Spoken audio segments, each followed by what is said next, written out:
কে নাচতেছে, কে শরীর করতে দেয়, করেন চূড়া দিতে দেয়, এটি করেন না, বুঝছেন? আপনারা ভিডিও করেন, ভাই আপনার খাবারের মান ভালো কিনা, ঘরে বানান কিনা, পরিবেশ ভালো কিনা, আপনার কিচেন রুমটা ভালো কিনা, এগুলো জিজ্ঞেস করেন। তারপরে মানে এক কেকের সাথে আরেক কেকের কম্পেয়ার করে পাবলিক রিভিউ নেন। আপনারা যে খাচ্ছেন কোনটা ভালো লাগে কোনটা ভালো লাগে না। সুস্থ পরিবেশ থাকুক, ঠিক আছে? একজন নিয়ে পুরা থাকেন, একটা মহিলার পিঠের উপরে পুরুষরা উঠা দেয়, কাদের উপরে হাত দেওয়া দেয়, হাত দেওয়া দেয়, এগুলো সব ফেসবুকে কমে আসে। এটা মুসলিম দেশ তো, একটু মুসলিম সেন্টিমেন্টও কাজ করে।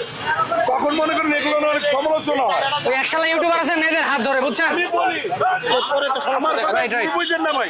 অবশ্যই অবশ্যই। খাবারের মান ভাইরাল করেন, আবার বিক্রেতারা না, বুঝছেন? বাট এটা তো অশ্লীলতা ছড়াচ্ছে সবাই। খাবারের মান ভালো, অবশ্যই অবশ্যই ভাইরাল হয়ে যাবে। আর অধিকাংশ মেয়েরা আসছে, যেমন এই যে নারায়ণগঞ্জ থেকে একজন আপু আসছে, সব তো ফাতরামি করতে আসছে। কেন না ফাতরামি করতে আসছে ওপেনে?